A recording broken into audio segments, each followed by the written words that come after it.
Hello, everyone, and welcome back to this week's pre-meet interview. I'm here with head men's and women's track coach Anthony Drealan.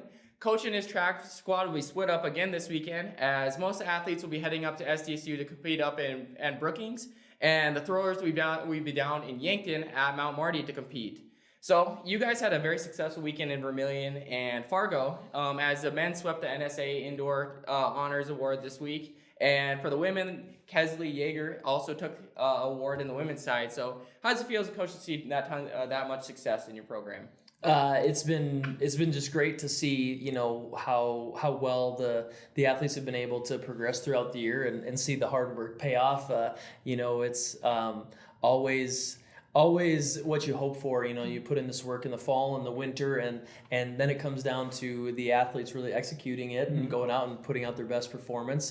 Whether they got to push themselves at the end of a 400 or are trying to figure out what they got to do in the throwing events, for example. And so it's awesome to see it pay off, and especially things are clicking as we get down to the end of our season here with our last regular season meet coming up, and then heading into conference and nationals. So it's been great. Yeah, you're winding down, and congratulations to those athletes, of course. So as you are winding down the indoor, what is the transition like from indoor to outdoor track season? A lot of it is similar from a training perspective. Most of the athletes that are running are doing similar things, and so that's really, really similar. It's the same way with a lot of the jumps. The throwers probably have one of the biggest transitions, as they have 2 throwing events indoors, the weight throw and the shot put, and outdoors there's 4 throwing events, and most of our athletes do 3 of those throwing events, if not 4. And so you still have the shot put, but then you have the discus and the hammer throw and the javelin.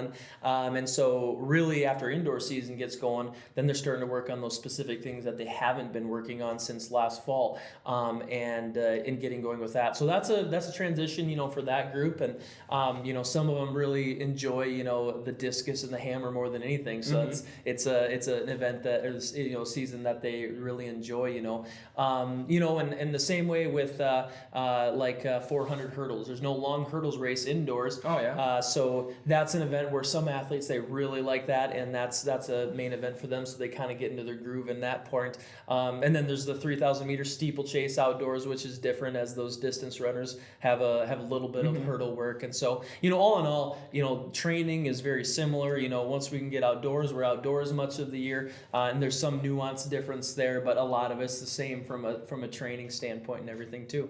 Well, I hope the weather holds up. It's been nice these last few days, but unfortunately, I don't think that's going to hold up. But last question I have for you.